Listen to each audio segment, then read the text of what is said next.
నమస్కారం సార్. నమస్కారం. Sir Manjunath sir నమస్తే. మీ పేరు ఒక ఇదిగా ఉంది సార్. ఒక మంచిగా ఉంది. తర్వాత ఇంకోటి మీ డ్రామా గాని, మీ యాక్టింగ్ గాని చూసాను. చాలా బాగుంది. మీరెక్కడ చదువుకున్నారు? మీ నేపథ్యం ఏంటి చెప్పగలరా? తప్పకుండా సార్. నా పేరు మంజునాథ్ సార్. నేను చదువుకుందంతా పెద్దపల్లి, మంచిర్యాల, శ్రీరాంపూర్ కాలనీ, సింగరేణి ఏరియాలో చదువుకున్నాను సార్. అక్కడ డిగ్రీ ఓపెన్ యూనివర్సిటీ, అంబేద్కర్ యూనివర్సిటీలో చేశాను నేను. హైదరాబాద్ వచ్చాను. హైదరాబాద్ వచ్చిన తర్వాత యాక్చువల్గా ఇంటర్ అయిపోయిన తర్వాత హైదరాబాద్ వచ్చాను. బీఎస్సీ బీకామ్ బీఎస్సీలో జాయిన్ అయ్యాను సార్. బీఎస్సీలో జాయిన్ అయిన తర్వాత నా సెకండ్ ఇయర్లో మా నాన్నగారు ఎక్స్పైర్ అయ్యారు. చనిపోయిన తర్వాత కుటుంబ భారం పడింది నా మీద బాగా. వృత్తిరీత్యా నేను పురోహితుడిని, మామూలుగా పూజలు అవి చేస్తూ ఉంటాను. కానీ నాకు చాలా ఇంట్రెస్ట్, నాటకాలన్నా కానీ యాక్టింగ్ అంటే చాలా ఇంట్రెస్ట్. ఎలాగైనా మనం సినిమాలోకి వెళ్ళిపోవాలి, సీరియల్లోకి వెళ్ళిపోవాలి, ఏదో చేయాలి అని ఒక తపన ఉండేది. సెకండ్ ఇయర్లో మా నాన్నకి ఎక్స్పైర్ అయిపోయిన తర్వాత బాగా కుటుంబ భారం పడిపోయింది. మా ప్రొఫెషన్ నేను కంటిన్యూ చేశాను. కానీ ఎట్లాగైనా డిగ్రీ కంప్లీట్ చేయాలని ఓపెన్ యూనివర్సిటీలో, అంబేద్కర్ ఓపెన్ యూనివర్సిటీ మంచిర్యాల్లో బిఏ కంప్లీట్ చేశాను సార్ నేను. తర్వాత రాధికా ఫిల్మ్ ఇన్స్టిట్యూట్ అని ఆర్టీసీ క్రాస్ రోడ్లో ఉండేది, అక్కడ కోర్స్ జాయిన్ అయ్యాను. బట్ ఏంటంటే అక్కడ ఎటువంటి యూజ్ లేదు నాకు. అక్కడ జాయిన్ అయ్యాను, అయిపోయింది. కానీ నాకున్న ఏదైతే తపన యాక్టింగ్ చేయాలి ఆ ఇది ఉందో అది ఫుల్ఫిల్ అవ్వాల. వాళ్ళు సినిమాలో అవకాశాలు ఇస్తాను అది ఇది అని చెప్పి జాయిన్ తీసుకున్నారు, కోర్స్ తీసుకున్నారు, ఫీజు అన్నీ అయినాయి. కానీ అక్కడ యూజ్ కాల. తర్వాత నేను యాక్టింగ్ కోసం ట్రై చేస్తూ ఉంటే సంభవామి యుగే యుగి అని ఒక సినిమా, ఆ సినిమాలో అనుకోకుండా ఛాన్స్ వచ్చింది సార్ నాకు. ఆ సినిమాలో పరిచయమైన సతీష్ అన్నయ్య అని, ఆ సతీష్ అన్నయ్యతోని ఆఫీస్లోకి వెళ్తూ ఉండేవాడిని. అనుకోకుండా ఒకరోజు నాటక రంగానికి సంబంధించిన కిరణ్ కుమార్ అనే అతను పరిచయం అయ్యాడు. నేను ఇట్లా సినిమాలకు వెళ్తుంటే ఆయనకి అనుకోకుండా ఒక నాటకంలో మేజర్ క్యారెక్టర్ నిస్సి అనే నాటకంలో శివ అనే క్యారెక్టర్ నక్సలైట్లకి కోవర్ట్గా ఆ క్యారెక్టర్ ఉంది, ఆయన చేయాలి. ఆయనకి వేరే షూటింగ్లు అవి ఉండడం వల్ల చేయలేకపోతున్నాడు. మేము ఇట్లనే పరిచయం అయితే మాటల సందర్భంలో చెప్పాడు, భయ్యా ఇట్లా నేను ఒక నాటకం చేస్తున్నాను కానీ దాంట్లో నాకు కుదరట్లేదు, ఎవరన్నా ఉన్నారా చేయడానికి అంటే. అనుకోకుండా నేను చెప్పాను, ఏదైనా మనకు కావాల్సింది యాక్టింగ్ చేయాలి, అది సినిమానా, నాటకమా, సీరియలా కాదు, చెయ్యాలి, ఎట్లాగైనా చెయ్యాలని చెప్పి నేనేం చేసా, సతీష్ అన్నయ్య నేను చేస్తాను, ఇది మరి నాటకం అంటున్నారు కదా నేను చేస్తానని చెప్పి అయితే సరే అన్నాడు. నెక్స్ట్ డే వచ్చి నన్ను కలువు, పలాంచోటి ఏజీ ఆఫీస్లో బజ్రప్ప గారు అని ఉంటారు, మాది అమృతవర్షిణి అసోసియేషన్ ఉంది, నేను వచ్చి కలువు అంటే సరే అని నేను నెక్స్ట్ డే చాలా ఎగ్జైట్గా ఉన్నాను. ఎట్లాగైనా సరే మనకి ఫస్ట్ అవకాశం, అందుట్లో మంచి క్యారెక్టర్ అంటున్నారు, నక్సలైట్ కోవర్ట్ గా డైలాగులు ఉంటాయి, బాగుంటుందని చెప్తున్నారు. అందుట్లో TV9 హర్షవర్ధన్ గారు ఉండేవారు, ఆయన గారి పక్కన కోవర్ట్ గా ఉండాలి, మంచి క్యారెక్టర్ అన్నారు. సరే సరే అని నేను కూడా చాలా ఎగ్జైటింగ్ వెళ్ళేసరికి ఆ కిరణ్ అన్నయ్య నన్ను పరిచయం చేశాడు, ఇతను మంజునాథ్ అండి, నా క్యారెక్టర్ ఆయన చేస్తారంటే సరే అని చెప్పి నన్ను అప్పచెప్పి ఆయన వెళ్ళిపోయాడు. ఒక్కరోజు పోయింది, 2 రోజులు పోయింది, 3 రోజులు పోయింది, 4 రోజులు, వారం 10 రోజుల దాకా నన్ను చెక్ చేశారు సార్. యాక్చువల్గా నా క్యారెక్టర్ ఇది అని చెప్పలేదు, నీకు డైలాగులు ఉన్నాయని చెప్పలేదు, నాటకంలో ఏంటి అని చెప్పలేదు, నన్ను టెస్ట్ చేశారు. వీడు నాటకంలో నిలబడతా లేడా, వీడికి ఇంట్రెస్ట్ ఉందా లేదా. మా బజరప్ప గారు, మా గురువు గారు, ఆయన నాకు ఎంత నేర్పారు అనేది నేను చెప్పలేను. ఇంకా నేర్చుకోవాల్సింది చాలా ఉంది. నిజం చెప్పాలి అంటే మా నాన్నగారి దగ్గర పుట్టిన తర్వాత 2 సంవత్సరాలు ఉన్నాను, హైదరాబాద్ వచ్చిన తర్వాత 2 సంవత్సరాలు ఉన్నాను అంతే. కానీ మా గురువుగారి దగ్గర 10 సంవత్సరాలు ఉన్నాను, ప్రతిరోజు కలుస్తూ కూడా. ఆయనతో నాకు అంత బాండింగ్ ఏర్పడిపోయింది. తండ్రి నాకు పితృ సమానుడు. నాకు అందుకని మా నాన్నకన్నా ఎక్కువ అనిపించింది కొన్ని సందర్భాల్లో, అంతగా కలిసిపోయాను నేను ఆయనతోని. అంతే కదా సార్. ఇప్పుడు మనకు ఏమీ లేనప్పుడు ఒకసారి మంచిగా మనకు ఫ్యామిలీ కూడా గుర్తురాదు అప్పుడు. అవునవును, అలాగా ఆయన నాకు చాలా నిసి నాటకంలో 10-15 రోజులు చెక్ చేసి, ఆ తర్వాత స్క్రిప్ట్ ని ఫాలో అవ్వమని, తర్వాత ఎవరైనా రాకపోతే డమ్మీ చదవమని, ఆ తర్వాత ఒక 15 days తర్వాత నీ క్యారెక్టర్ ఇది, నువ్వు ఇది క్యారెక్టర్ చేస్తున్నావు అని చెప్పి అప్పుడు నాకు చెప్పాడు ఆయన. సరే sir, thank you sir, thank you అని చెప్పాను. ఆ నాటకం నిసి ఫస్ట్ నాటకం నాది. 2008లో నంది నాటకోత్సవాలు రాజమండ్రిలో పాల్గొన్నాను, నిసి నాటకం. ఆ తర్వాత మట్టివేళ్ళు ఆయన డైరెక్షన్లోనే దాదాపు 9 నాటికలు 5 నాటకాలు ఆయన డైరెక్షన్లోనే చేశాను సార్ నేను. నన్ను ఎలా మోల్డ్ చేశాడు అంటే, అసలు ఆయన దగ్గరికి ఎవరైనా వస్తే నేను ఆర్టిస్ట్ కాదు అన్నవాడిని కూడా ఆర్టిస్ట్ అని చెప్పుకునేలా చేశాడు సార్. అందరినీ గుర్తుపట్టేలా, అందరికి వీడు ఆర్టిస్టు, వీడు చేయగలడు అన్న ఒక భరోసా వాడికి కల్పించేలా నన్ను తీర్చిదిద్దాడు. నాకు బ్యాడ్ లక్ ఏంటంటే, నేను మర్చిపోయిన సంగతి అంటే, ఆయన అపస్మారక స్థితిలో ఉండి కూడా, బెడ్ మీద ఉండి కూడా నాటకం నాటకం అని కలవరిస్తూ ఉండేవాడు. నాటకం ఏమైంది, నాటకం చేస్తున్నారా, పరిషత్తులకు పోతున్నారా, దాని గురించే మాట్లాడుతూ ఉండేవాడు. నా జీవితంలో దురదృష్టాలు రెండు. ఒకటి ఏంటంటే, ఒక మా నాన్నగారు 2003లో కాలం చేయడం. రెండోది ఏంటంటే 2018లో మా గురువు గారు కాలం చేయడం. 2018లో ఆయన కాలం చేయడం నాకు చాలా బాధ అనిపించింది. ఎందుకంటే ఆయన ఎప్పుడు కూడా ఒకటే మాట అనేవాడు, నువ్వు ఉన్నావు, నిలబడు. నాకు ఫస్ట్లో నేను నాటక రంగంలో బాగా ఆనందపడింది ఏంటంటే, నాకు శైథిల్యం అనే నాటకం ఉంది. శైథిల్యం అనే నాటకంలో దాని హననం అని నాటిక చేశారు. ఆ నాటిక పరుచూరిలో వచ్చినప్పుడు ఫస్ట్ టైం నాకు ప్రైజ్ వచ్చింది ఆ పరిషత్తులోనే. వెండి గ్లాస్ వచ్చింది. అక్కడి నుంచి తర్వాత కళ్ళం దిబ్బ, తర్వాత ఫస్ట్ బెస్ట్ యాక్టర్గా వచ్చింది మాతృక నాటికలో సృజన్ అనే క్యారెక్టర్కి. తీసుకెళ్ళి మా సార్కి చూపిస్తే ఎంత ఆనందపడ్డారంటే, అసలు ప్రొడక్షన్ వచ్చినా కూడా అంత ఆనందపడేవాడు కాదు. మల్లాది గోపాలకృష్ణ గారితో ఆయన ఇద్దరు కలిసి మంజుకి బెస్ట్ యాక్టర్ వచ్చింది. నేను ఇన్ని రోజులు ఎదురు చూసింది ఇది, వాడికి ఇప్పుడు వచ్చింది. I'm so happy. మామూలుగా మా సార్కి చిన్న హ్యాపీలో ఎక్కువ వేసేసాడు ఆయన. అంటే ఆయన కళ్ళల్లో ఒక గురువు ఒక శిష్యుడికి వచ్చిన బహుమతిని ఎలా ఎంజాయ్ చేస్తాడు, ఎలా తన్మయత్వం పొందుతాడు అనేది ఆయనలో చూశాను సార్. ఆ రోజు నేను అంత ఆనందం పొందాడు ఆయన. మీరు సార్తో ఉండి నేర్చుకున్నారు కాబట్టి ఎవరికైనా సంతోషమే కదా. చాలా చాలా ఆనందపడ్డాడు. ఆ తర్వాత నా మీద ఆయనకు నమ్మకం కలిగింది. వీడు నా అసోసియేషన్ నడిపించగలడు, లేకపోతే నా అసోసియేషన్లో అన్ని నాకు అప్పచెప్పేవాడు సార్. ట్రైన్ టికెట్స్ కానీ, లేకపోతే రిహార్సల్స్లో కానీ, లేకపోతే ఎవరైనా రాకపోతే డమ్మీలు చేయడం కానీ, స్క్రిప్ట్లలో కానీ, అన్నిట్లో ప్రతిదానికి మంజు అని పిలిచి, నిజంగా చెప్తున్నాను సార్, మా ఫాదర్ కంటే ఎక్కువగా ఆయనతో తిరిగా నేను. మా ఫాదర్తో ఒక 2-3 సంవత్సరాలు అటు 2-3 సంవత్సరాలు ఇటే ఉన్నాను ఆయనతోని. ఆయనకన్నా ఎక్కువ బాండింగ్ ఏందో ఏర్పడిపోయింది నాకు పితృ సమానుడు చెప్పాలంటే ఆయన. నెక్స్ట్ ఎలాంటి కార్యక్రమాలు? ఆ తర్వాత ఆయన 2009లో ఎక్స్పైర్ అయిన తర్వాత సార్, నాకు అసోసియేషన్ సిరిమువ్వ కల్చరల్స్ అని, మేము అమృతవర్షిణి బాబురావు గారు ఉండేవారు. ఆయన తర్వాత మేము సిరిమువ్వ కల్చరల్స్ అని ఆల్రెడీ స్టార్ట్ చేసింది, దాన్ని మళ్ళీ రీఓపెన్ చేసి మట్టివేళ్ళు అని నాటకం చేసింది. ఇప్పుడు గోపరాజు రమణ గారు, పెద్ద పెద్ద వాళ్ళందరూ, అప్పుడు గంధం గారు, వీళ్ళందరూ ఉండేవారు అన్నమాట. ఆర్పి గంధం గారు, అల్లు రమేష్ గారు, వీళ్ళందరూ ఉండేది సార్. రత్నబాబు గారు, వీళ్ళందరూ కలిసి సిరిమువ్వ కల్చరల్స్లో మట్టివేలు అని నాటకం చేస్తాం. అది ఎక్కడికి వెళ్ళినా ప్రొడక్షన్ వచ్చేది. అక్కడి నుంచి మెల్లిగా సిరిమువ్వ కల్చరల్స్ అనే దాంట్లో చాలా లైఫ్ లైన్, మాతృక, చాలా నాటకం, కళ్ళం దిబ్బ, రేలుపూలు. ఇప్పటి వరకు నేను అన్ని అసోసియేషన్లు అన్ని కలిపి ఒక 28 నాటికలు, ఒక 12-13 నాటకాలు వేసి ఉంటాను సార్. అవార్డ్స్ అంటే నాకు బెస్ట్ యాక్టర్ వచ్చింది మాతృక, ఎవరెవరిని క్షమించాలి, రక్త సంబంధాలు నాటకంలో బెస్ట్ విలన్ గా తీసుకున్నాను. ఫస్ట్ టైం దాంట్లోనే తీసుకున్నాను. రక్త సంబంధాలు నాటకాలు కొల్లా రాధాకృష్ణ గారి డైరెక్షన్ అది. ఆయన దాంట్లోనే ఫస్ట్ టైం బెస్ట్ విలన్ దాంట్లోనే తీసుకున్నాను. తెనాలిలో బెస్ట్ యాక్టర్ అదే నాటకంలో తీసుకున్నాను నేను. తర్వాత వచ్చేసేసి దారుణం నాటికలో బెస్ట్ విలన్ గా 4-5 సార్లు వరుసగా తీసుకున్నాను నేను. అది పరమాత్మని శివరాం గారు అది డైరెక్షన్ చేశారు. ఆఫ్టర్ మా గురువు గారు కాలం చేసిన తర్వాత ఈ అసోసియేషన్ పడిపోయే పరిస్థితికి వచ్చింది సార్. ఎందుకంటే డైరెక్టర్ లేరు.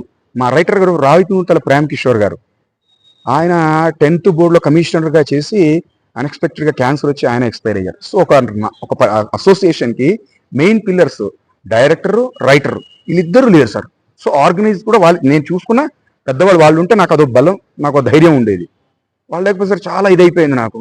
సరే, మా తోటి నటులందరి ప్రోత్సాహంతో మాకు, ఎందుకంటే అక్కడి నుంచి కంటిన్యూ అయిన కేకే రెడ్డి గారు కానీ, రామకృష్ణ గారు కానీ, తర్వాత ఉన్న వాళ్ళందరితో కూడా థింక్ అని ఒక నాటిక మొదలుపెట్టాను సార్. ఈ థింక్ నాటిక రాసేటప్పుడు నాకు ఉదయ భాగవతులు అని, ఇప్పుడు అన్నయ్య సీరియల్ సినిమాలు చేస్తూ ఉంటారు, ఎవరెవరిని క్షమించాలి నాటికలో ఆయన డైరెక్టర్, రైటర్ ఆయన. ఆ అన్నయ్య థింక్ నాటిక నేను చేసినప్పుడు రాసుకున్నప్పుడు అరే సబ్జెక్ట్ బాగుంది అని చెప్పి నాకు మంచి సూచనలు ఇచ్చి అన్నయ్య దాన్ని మంచిగా మోల్డ్ చేశాడు. నాకు ఎక్కడన్నా చిన్న చిన్న పొరపాట్లు ఉన్న అన్నయ్య మొత్తం చెప్పి దాన్ని ఒక మంచి ప్లేగా దాన్ని తీర్చిదిద్దడానికి నాకు చాలా సహకరించాడు అన్నయ్య. కాబట్టి నేను ఒక డైరెక్టర్గా సక్సెస్ అయ్యాను అంటే ఫస్ట్ టైం తెనాలిలో కలల కానాచి అని బుర్రా సాయిమాధవ్ గారు ఆర్గనైజ్ చేస్తున్నారు. ఆ నాటికలో ఫస్ట్ టైం నాది సెలెక్ట్ అయింది నాటిక. అక్కడి నుంచి మంజునాథ్ డైరెక్టర్ అనేది టోటల్ నాటక రంగానికి పరిచయం అయిపోయింది సార్ అక్కడ. సో ఆ నాటిక థింక్ నాటిక ఎక్కడికి వెళ్ళినా సరే ప్రొడక్షన్ ఫస్ట్ కానీ, సెకండ్ కానీ, థర్డ్ కానీ ప్రొడక్షన్ రావడం, నాకు బెస్ట్ డైరెక్టర్గా బెస్ట్ రైటర్గా రావడం. మా దాంట్లో సతీష్ అని ఉన్నాడు, గోవర్ధన్ గారు, రామకృష్ణ గారు, వేణు గారు, శ్రీదేవి, వాణి గారు, అమృతవర్షిణి, లహరి, లేడీ ఆర్టిస్టులు 4-5 మాధవి గారు, వీళ్ళందరూ కూడా నాకు నా నాటిక నిలబడడానికి చాలా సహకరించారు. ప్రశాంత్, వీళ్ళందరూ కూడా ఏంటంటే ఇప్పుడైనా కానీ టీం వర్క్ అనేది ఎప్పుడు కనబడుతుంది సార్. ఈ టీం వర్క్ లేకపోతే ఎంత గొప్ప నాటికైనా సరే, ఎంత గొప్ప సినిమా అయినా సరే, ఎంత గొప్ప వర్క్ అయినా సరే ఫెయిల్ అయిపోతుంది. సో నా నాటిక ఏంటంటే నాకు మంచి టీం దొరికింది సార్. ఆ టీం నాకు చాలా హెల్ప్ చేసింది. ఇలా చాలా మంది దాంట్లో నేను చాలా మంది దాంట్లో చేశాను. కోట శంకర్రావు గారు దాంట్లో చేశాను, సుబ్బరాయ శర్మ గారు, తర్వాత రేవతి రామకృష్ణ గారు, వెంకట్ గోవాడ గారు, ఇలా చాలా మంది వాళ్ళ దాంట్లో వాళ్ళందరి అసోసియేషన్లో బసవరాజ్ జయశంకర్ గారిని, ఆయన అక్కడ గుంటూరులో ఉంటారు, ఆయన అసోసియేషన్లో చేశాను. ఇలా చాలా మంది దాంట్లో చేసి మా గురుగారు నేర్పిన పాఠాలు, వీళ్ళందరి దగ్గర చేసిన అనుభవాలతోని ఒక మంచి దర్శకుడిగా ప్రస్తుతానికైతే ఎటువంటి రిమార్క్ లేకుండా దర్శకుడిగా కొనసాగుతున్నాను సార్. ఫ్యూచర్లో ఏదన్నా సీరియల్స్ కానీ అట్లా ఏమైనా డైరెక్షన్? సీరియల్స్ డైరెక్షన్ లేదు కానీ సీరియల్స్ చేశాను సార్. నేను 2-3 అన్ని సీరియల్స్లో పాసింగ్ క్లౌడ్స్ క్యారెక్టర్ చేశాను, చిన్న చిన్న సీరియల్స్లో వాటిలలో. అంటే గుర్తింపు వచ్చే క్యారెక్టర్ ఏం చేయలేదు. మొన్న కూడా రంగుల రాట్నం చేశాను, ఇవాళ రేపు 2 రోజుల్లో అది రిలీజ్ అవుతుంది. అంటే మనకు గుర్తింపు వచ్చే క్యారెక్టర్ ఎక్కడైనా. మన సినిమా మొన్న ఒక సినిమా చేశాను, నేను కీర్తన అని ఒక సినిమా చేశాను. దాంట్లో విలన్ రోల్ విజయ రంగరాజు గారికి కొడుకుగా ఈక్వల్ టు విలన్, అంటే మెయిన్ విలన్ కానీ మంచి క్యారెక్టర్ చేశాను. కాకపోతే సినిమా కొంచెం మంచి పబ్లిక్ టాక్ ఉంచి ఉంటే నాకు కూడా మంచి ఇంకో రేంజ్లో ఇంకా అవకాశాలు వచ్చేవి. ఒక హీరో లాగా ఉన్నారు ఇటు యాక్టింగ్ సైడ్, ఎందుకంటే చెయ్యాలని మన గోల్ ఏమన్నా? ఇది చెయ్యాలని ఏం లేదు సార్. ఇప్పుడు ఒక నటుడుగా ఏంటంటే ఒక పాత్రలో నీళ్లు పోసినప్పుడు ఆ నీళ్లు ఆ పాత్ర స్వభావాన్ని కలిగి ఉంటాయి సార్. మీరు కుండలో పోస్తే ఆ ఆకారం ఉంటుంది, గిన్నెలో పోస్తే ఆ ఆకారం ఉంటుంది. కాబట్టి ఒక ఆర్టిస్ట్గా ఎలా ఉండాలంటే ఏ క్యారెక్టర్ ఇస్తే దానికి మోల్డ్ అయిపోయి ఉండాలి. అది నా గురుగారు నాకు చెప్పిన మాట. అందుట్లో ఆయన చెప్పిన మాట ఏంటంటే, నువ్వు కష్టపడు, శ్రమించు, సిన్సియర్గా వర్క్ చేయి, చేసే పని పట్ల శ్రద్ధ పెట్టు, ఫలితాన్ని ఆలోచించవు, అదే నీ ఖచ్చితంగా ఫలితాన్ని తీసుకొస్తుంది. ఇవాళ రాలేదు, రేపు వస్తుంది, రేపు రాలేదు, ఎల్లుండి వస్తుంది. దాని గురించి నువ్వు వెనకాడకని ఆయన వాడు ఇప్పటికీ అదేనా. ఎందుకంటే మేము ఎక్కడైనా పరిషత్తులకు వెళ్ళామనుకోండి, పోటీలకు వెళ్ళామనుకోండి, ప్లే వేసేసాం, వస్తాం, రిజల్ట్ వస్తే మంచిగా వస్తుంది, అవార్డులు వస్తే వస్తాయి, లేదంటే లేదు, నెక్స్ట్ దానికి మూవ్ అయిపోతాం, అక్కడే ఆగిపోం. అదే నాకు నా గురుగారు చెప్పింది. ఆయన చెప్పిన ఇంకో మాట ఏంటంటే, నాటకం ఒకడి కోసం చేయకూడదు, ఒకడి కోసం ఆగకూడదు. ఆ మాట నాకు ఎప్పటికీ మిగిలిపోతుంది సార్. అందుకని నాటకం అంటే నాకు చాలా ఇష్టం. ఆయన పరిచయం తర్వాత ఎందుకంటే నాటక రంగంలో నిజానికి ఒక పైసా రాదు సార్. నాటక రంగంలో చాలా ఇబ్బంది పడుతున్న వాళ్ళు ఉన్నారు, ఫైనాన్షియల్గా ఆర్గనైజ్ చేస్తూ, నాటకంలో చేస్తూ కూడా జాబ్లో రీత్యా కానీ లేకపోతే వాళ్ళ ప్రొఫెషనల్స్లో కూడా ఇబ్బంది పడుతున్న వాళ్ళు. కానీ నాకు కూడా నేను ప్రొఫెషనల్ ఇబ్బంది పడ్డా. నాటకం ఎందుకంటే ఇష్టం అంటే, మా గురుగారు పెరాలసిస్ అండి. ఆయన గచ్చిబౌలి టెలికాం నగర్లో ఉంటారు. టెలికాం నగర్ లోపల ఒక 2 కిలోమీటర్ లోపలికి ఉంటుంది సార్. 2 కిలోమీటర్ లోపల నుంచి బయటికి మెయిన్ రోడ్కి వచ్చి, అక్కడి నుంచి మెహదీపట్నం నుంచి ఇక్కడ మన బిఎస్ఎన్ఎల్ ఆఫీస్ 2 బస్సులు మారి, లేదా ఒక బస్సు అయినా సరే మారి, ఇక్కడ లోపలికి మళ్ళీ ఏజీ ఆఫీస్ లోపల సార్ మేము రిహార్సల్స్ చేసేది మా గురుగారు ఉన్నప్పుడు. అక్కడికి లోపలికి ఒక 1/2 కిలోమీటర్ పెరాలసిస్ కుంటూ నడుచుకుంటూ వచ్చేవారు. అరే, ఒక కాళ్ళు చేయి బాగా లేనివాడే అంత కష్టపడి ముసలాయన, అవసరం లేదు ఆయనకి పెన్షన్ వస్తుంది, హాయిగా ఉండొచ్చు, కానీ ఒక తపన అంతతో చేస్తుంటే కాళ్ళు చేతి బాగుండి మనం చేయకపోవడం ఏంటని ఆయన ఇన్స్పిరేషన్ తోని నేను నాటక రంగంలో కొనసాగుతున్నాను సార్. నాటక రంగం కానీ మీరు బయటికి రావాలంటే ఫాదర్ కానీ మదర్ మీకు ఎవరైనా ఎంకరేజ్? మా ఫాదరు మాకు 19 ఇయర్స్ అన్నప్పుడే ఎక్స్పైర్ అయ్యారు సార్. నా డిగ్రీ సెకండ్ ఇయర్లో చెప్పాను కదా, మా నాన్నగారు ఎక్స్పైర్. కానీ మా నాన్న బేసిక్గా హీఈస్ ఎ రైటర్ సార్. కర్ణాటకలో ఆయన శివాజీ గణేషన్, రాజ్ కుమార్ లాంటి వాళ్ళ దగ్గర తమిళ్ టు కన్నడ ట్రాన్స్ఫార్మ్ చేస్తూ ఉంటారు కదా, లాంగ్వేజ్ మార్చి డైలాగులు రాస్తుంటారు. సో అంటే మా అమ్మ వాళ్ళు చెప్పేది, ఆయనకి ఏంటంటే మాట పట్టింపు బాగా సార్. ఆ మాట పట్టింపుతో అక్కడి నుంచి ఆంధ్రాకి వచ్చేసేసి అక్కడి నుంచి లైఫ్ లీడ్ చేసి చాలా కష్టాలు, అప్ అండ్ డౌన్స్ అవన్నీ పడ్డాం. అదే అంటారు సార్ మా వాళ్ళందరూ కూడా. మీ నాన్నకున్న ఏదైతే ఇది ఉంది, మా నాన్న యాక్టింగ్ చేసేవాడు కాదు, నేను యాక్టింగ్ డైరెక్షన్ అవి 2 చేస్తున్నాను.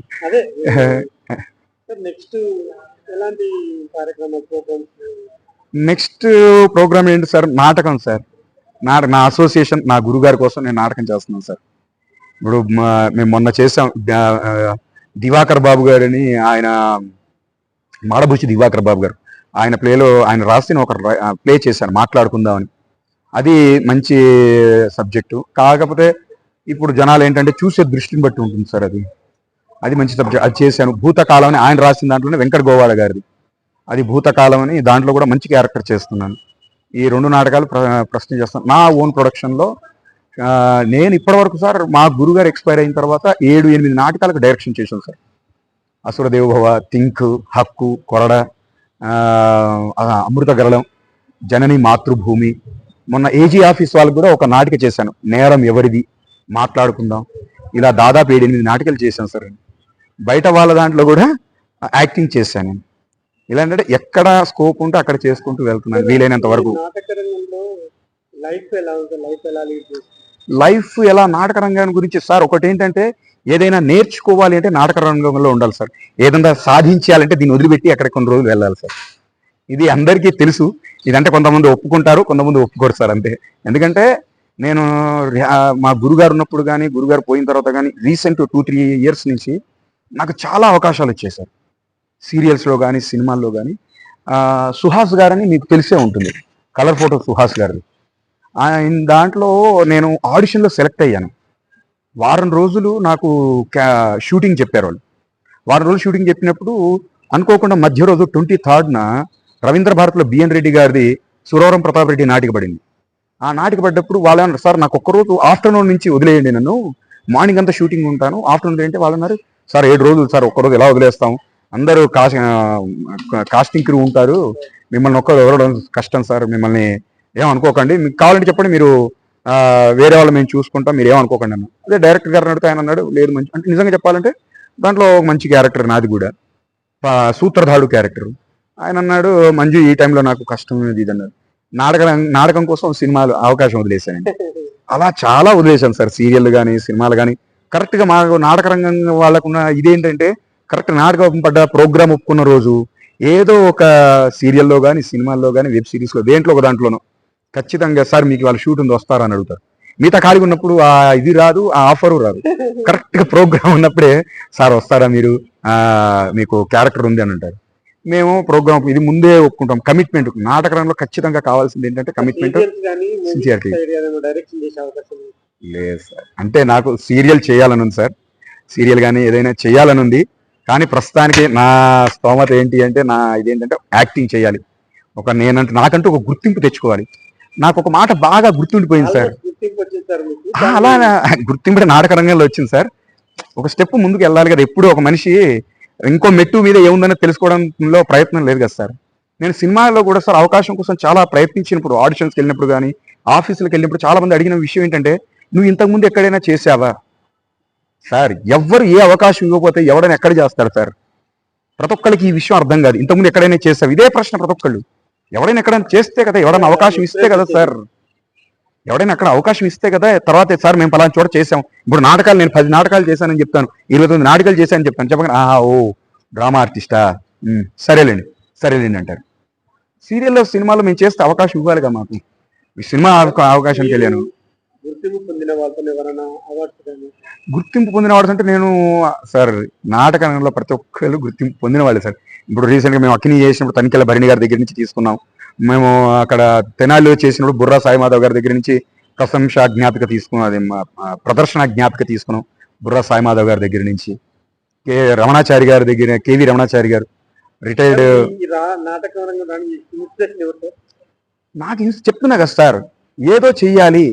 నాకు చిన్నప్పటి నుంచి ఒకటి ఉండిపోయింది సార్, నేను పేదవాడిగా పుట్టడం, గుర్తింపు లేకుండా పుట్టడం నా తప్పేమో, కానీ నేను గుర్తింపు లేకుండా చస్తే మాత్రం అది ఖచ్చితంగా నా తప్పే అవుతుంది సార్. గుర్తింపు లేకుండా మంజునాథ్ పలానా వాడు పోయాడు అంటే సందులో ఉంటాడులే, ఎవడో పోయాడులే అనుకోకూడదు. అరే మంజునాథ్ పోయాడా, మాకు తెలిసే, మా అందరికి తెలిసే అనుకోలే. కనీసం ఒక 100 మంది అయినా నన్ను తలుచుకొని పోయాడులే అయ్యో అనుకుంటే అది మంచి వ్యక్తి విషయం. నాకంటే ఒక గుర్తింపు ఉండాలి సార్, గుర్తింపు ఉండాలి. ఇప్పుడు కొంతమంది సెలబ్రిటీలు కానీ, ఎవరైనా లీడర్లు కానీ, ఒక నాయకుడు కానీ చనిపోతే ఏ విధంగా అయితే అనుకుంటారో, అలా నాకు గుర్తింపు రావాలంటే ఈ మార్గాన్ని నేను ఎంచుకున్నాను చెప్పాలంటే. ఫ్యూచర్లో అంటే నాకు డైరెక్షన్ ఎక్కువ ఇంట్రెస్ట్గా ఉంది సార్. నాకు నిజంగా చెప్పాలి అంటే ఒక మంచి స్టోరీ దొరికి మంచి డైరెక్షనే చేయాలని ఉంది సార్ నాకు ఎక్కువగా. నేను ఒక షార్ట్ ఫిల్మ్ కూడా తీశాను, మిస్టర్ ఈఎంఐ రావు అని. నిట్టల శ్రీరామూర్తి గారు, టార్జాన్ అని ఇప్పుడు సినిమాలో ఉంటారు, పెద్దగా పొడుగ్గా ఉంటారు టార్జాన్ గారని. ఆయన, నిఖిల్ అని ముగ్గురిని పెట్టేసేసి ఒక షార్ట్ ఫిల్మ్ తీశాను, మిస్టర్ ఈఎంఐ రావు అంటే. అంటే రెగ్యులర్గా ఉండే సామాన్య మానవుడు ఈఎంఐ మీద ఎలా ఆధారపడతాడు, వాడు సబ్జెక్ట్ ఈఎంఐ మీద ఎలా ఆధారపడతాడు, వాడు ఏం చేసినా అప్పు చేసినా ఈఎంఐయే, ఏం కొనాలన్నా ఈఎంఐయే, ఏం చెయ్యాలన్నా ఈఎంఐయే. దాని మీద చిన్న ఒక 18 నిమిషాలు షార్ట్ ఫిల్మ్ తీశాను. అట్లా నాకేం డైరెక్షన్ మీద కొంచెం బాగా ఇంట్రెస్ట్ ఉంది, డైరెక్షన్ చేయాలి. డాడీ కానీ మదర్ కానీ మీకు ఎట్లా మీకు సపోర్ట్ చేసేవాళ్ళు? డాడీ నాకు 19 ఇయర్స్, నేను నాటక రంగానికి రాకముందే నాన్నగారు, నా డిగ్రీ సెకండ్ ఇయర్ అప్పుడే నాన్నగారు కాలం చేశారు. మాకు చిన్నప్పటి నుంచి కూడా బాగా సపోర్ట్ చేసి, మాకు అంటే మా నాన్నగారు చనిపోయిన తర్వాత మా వాళ్ళందరూ కూడా మేము వీడిని ఉంచుకుంటాం, వాడిని ఉంచుకుంటాం, మా దగ్గర ఉంచుకుంటాం అని మా వాళ్ళందరూ పాపం మాకు సపోర్టివ్గా నిలిచారు. కానీ మా అమ్మ మాత్రం ధైర్యంగా నా పిల్లల్ని నా దగ్గరే ఉంచుకుంటాను, నా పిల్లలు నాతోనే ఉండాలి, వాళ్ళని ఎక్కడికి పంపించాను, నాకు వాళ్ళు తప్ప వేరే ఎవరు లేరు అంటే. మా ఇద్దరు సిస్టర్స్ వాళ్ళిద్దరికి పెళ్ళిళ్ళు అయిపోయినాయి. తర్వాత మా అమ్మకి మేమేగా ఉండాల్సింది. మా అమ్మ అంది ఇంకా, మా అమ్మ ధైర్యం, నిజంగా చెప్పాలంటే మా అమ్మగారి మొండి ధైర్యం కానీ ఏదైనా సరే దాన్ని తన ముందుకు వెళ్ళాలి, ఇలాగైనా నేను నిలబడాలి, నా పిల్లలతో నేను నిలబడాలి, నా పిల్లలతో నేను ఉండాలి, వాళ్ళని అందరూ కూడా వేలెత్తి చూపకుండా అందరూ కూడా మెచ్చుకునే స్థాయిలో ఉంచాలి. మా అమ్మకి చాలా చిన్నప్పటి నుంచి కష్టపడింది, ఆ కష్టం మమ్మల్ని ఈ స్థాయిలో ఉంచింది సార్. నిజంగా చెప్పాలంటే నేను నాటకాలు చేస్తానంటే ఇన్స్టిట్యూట్కి డబ్బులు కట్టింది, నేను నాటక రంగంలో చేరతానంటే పోయిరాని ఎంకరేజ్ చేసింది మా అమ్మని. ఆ తర్వాత నాకు మా సిస్టర్స్ కానీ, మా బ్రదర్ హరి కానీ అందరూ. తర్వాత నాకు మ్యారేజ్ అయిన తర్వాత నా వైఫ్, నాకు 2 పిల్లలు ఉన్నారు. పిల్లలు కొంచెం ఫిజికలీ అండ్ మెంటల్లీ ఇదే ఉన్నా కానీ, డిజబిలిటీ ఉన్నా కానీ, నా భార్య ఇంట్లో ఉండే ఇదే ఉంది కానీ నా భార్య నన్ను కొంచెం సపోర్ట్ చేస్తా పంపిస్తుంది. సో నా లైఫ్లో థ్యాంక్స్ చెప్పుకోవాలి అంటే ఫస్ట్ ఆఫ్ ఆల్ నా ఫ్యామిలీ అండ్ మెయిన్లీ నా వైఫ్కి. ఎందుకంటే పిల్లల్ని చూసుకుంటూ నేను బయటికి వెళ్ళినా కానీ వాళ్ళని మేనేజ్ చేస్తుంది కాబట్టి ఈరోజు నేను నాటక రంగంలోనైనా ఒక సినిమా చేసినా ఏం చేసినా ఏమైనా ముందుకు వెళ్తున్నానంటే నా ఫ్యామిలీ సపోర్ట్ సార్. ఇంట్లో నా ఫ్యామిలీ, మా అక్క వాళ్ళు కూడా ఎప్పుడైనా నాకు ఇబ్బంది ఉంటే మా అక్క వాళ్ళ పిల్లలు, మా మేనకోడలు కానీ, మా మేనళ్ళు కానీ అందరూ కూడా వచ్చి మా ఇంట్లో నాకు సపోర్ట్గా ఉంటారు సార్. మా బావులు అందరూ కూడా ఎవ్రీవన్ సపోర్టెడ్ మీ సార్. నిజంగా చెప్పాలి అంటే వాళ్ళ సపోర్ట్ లేకపోతే కొంచెం ఇది కష్టమే. నాటక రంగంలో కూడా నాకు ఉదయ్ భావతులు అన్నయ్య, రామకోటేశ్వరరావు గారు, బిఎన్ రెడ్డి గారు, వెంకట గోవాడ గారు, ఇట్లాంటి పెద్ద పెద్ద వాళ్ళు ఉంటారు. ముఖ్యంగా చెప్పాలంటే నా టీం సార్, నా టీం. నేను నిజంగా చెప్పాలి అంటే వీడు చిన్నవాడు, వీడు చెప్తే ఏంది అని అనుకోకుండా నేను చెప్పింది ఏం చెప్పినా సరే దాన్ని పాపం వాళ్ళు అగ్రి చేసి నాకు బాగా సపోర్ట్ చేశారు. సో నా టీం గోవర్ధన్ గారు, సతీష్, శ్రీదేవి, వేణు గారు, రామకృష్ణ గారు, ప్రశాంత్, అమృతవర్షిణి, లహరి చెప్పుకుంటూ పోతే చాలా ఉన్నారు సార్. వాణి గారు, శ్రీవాణి గారు. నా థింక్ నాటికి సక్సెస్ అవ్వడానికి మెయిన్ కళల కానాచిలో సెలెక్ట్ అవ్వడానికి వాణి గారు, ఆవిడ కూడా. ఎందుకంటే వీళ్ళందరూ సార్, వీళ్ళందరూ కూడా నన్ను కూడా ఒక వాల్ లాగా నాకు చేతులు అడ్డుకట్టు వేసి నన్ను నిలబెట్టారు సార్. వీళ్ళందరూ కూడా వాళ్ళ చేతులు అడ్డుపెట్టి నన్ను నిలబెట్టారు, డైరెక్టర్గా నన్ను నిలబెట్టారు. ఒక రైటర్గా, ఒక డైరెక్టర్గా నన్ను నిలబెట్టిందంటే నా టీం సార్. రేపు అక్కినేని నాటక పరిషత్తులో మా హక్కు నాటిక ఉంది సార్. హక్కు నాటిక ఉంది, దాన్ని నేను డైరెక్షన్ చేశాను. అడారి సోమశేఖర్ అని అనకాపల్లిలో ఉంటాడు అతను, ఆయన రాసినది. దాంట్లో ఏంటంటే ఇప్పుడున్న వ్యవస్థలో ఆస్తుల కోసం స్త్రీ హక్కు ఇచ్చారు. గవర్నమెంట్ ఆస్తిలో ఆడవాళ్ళకి స్త్రీ హక్కు అని ఇచ్చారు. అంటే ఆడవాళ్ళు పెళ్లిలో కట్నాలు, కానుకలు అన్నీ తీసుకోండి, దానికోసం తల్లిదండ్రులు అప్పులు చేస్తారు, అన్నదమ్ములు అప్పులు చేస్తారు. అవన్నీ కూడా ఆలోచించకుండా ఒక 10 సంవత్సరాల తర్వాత, 15 సంవత్సరాల తర్వాత పిత్రార్జిత ఆస్తి ఏదైతే ఉంటుందో దాని మీద కూడా ఆడపిల్ల వాటా కావాలని అంటే 1 ఎకరం ఉందో 2 ఎకరం, సరే 15 ఎకరాలు ఉన్నాయని అది వదిలిపెడదాం. కానీ 1 ఎకరము, 2 ఎకరాలు, 3 ఎకరాలు, ఎంత ఎకరాలు ఉన్నా సరే దాంట్లో కూడా వాటా కావాలని ఆడపిల్ల వస్తే మరి వీటి అప్పుల గురించి పట్టించుకోకుండా, తల్లిదండ్రులను చూసుకోవడంలో కూడా పట్టించుకోకుండా ఆస్తి మాత్రమే కావాలని అంటే అప్పుడు అన్నదమ్ముల పరిస్థితి ఏంటి? నిజానికి మీ యొక్క మీరు పెద్ద మంచి డైరెక్టర్ కావాలి, ఒక మంచి సీరియల్స్. Thank you sir. మీ అమూల్యమైన thank you sir. Thank you very much.